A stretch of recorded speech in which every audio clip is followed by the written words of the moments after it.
Il est des sujets d'enseignement faciles à transmettre dans certains pays, mais plus difficiles dans nos pays occidentaux. Et la place de la femme dans la famille, dans le couple, est un de ces sujets, particulièrement difficile à aborder dans un pays où le féminisme a été promulgué depuis des décennies et où la femme peut être l'égale de l'homme et même, par moments, plus que l'homme. Il suffit de voir toutes les séries hollywoodiennes où on nous montre la femme supérieure à l'homme. Alors la question n'est pas de dire la femme est plus ou moins que l'homme, mais la femme n'est pas égale à l'homme, elle est différente. Nous pouvons le voir dans les compétitions sportives où physiquement l'homme a des qualités que la femme n'a pas et la femme bien sûr a des qualités que l'homme n'a pas. Tout ce qu'enseigne la Bible est fait pour le bien des hommes et des femmes. Aujourd'hui, dans un couple, dans une famille, souvent les deux travaillent. Alors qu'il y a quelques décennies encore, l'homme survenait la plupart du temps aux besoins de sa famille. Aujourd'hui, parfois, la femme travaille. Son salaire, d'ailleurs, suffit à peine à payer les nounous, les gardes, la crèche. Et ce qu'il reste en dehors de ça n'est pas grand. Et elle confie l'éducation,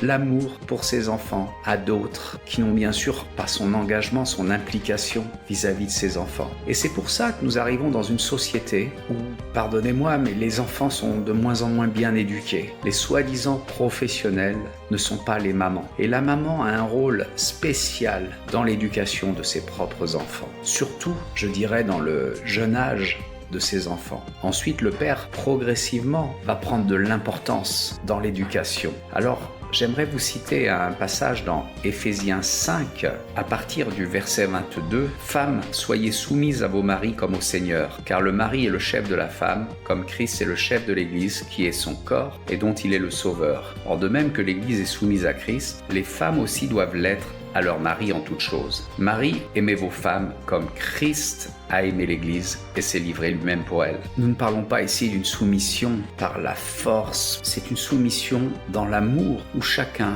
comprend son rôle. Le mari doit être prêt à mourir pour sa famille, doit aimer sa femme, c'est un commandement. Et la femme doit être une aide pour son mari, de la même façon que dans Genèse, l'Éternel a créé une aide pour Adam. Alors notre société essaye de nous montrer que les femmes doivent être des hommes, que les hommes aussi doivent être des femmes, et nous voyons des hommes qui n'assument plus du tout leur rôle d'homme, et des femmes qui sont plus hommes très souvent que leur mari, quand elles sont mariées d'ailleurs. Alors j'encourage tout un chacun à comprendre le sens biblique de cette soumission, qui n'est pas une soumission humaine, forcée, violente, mais qui est une soumission par l'acceptation du rôle de chacun dans le couple et dans la famille. Soyez bénis.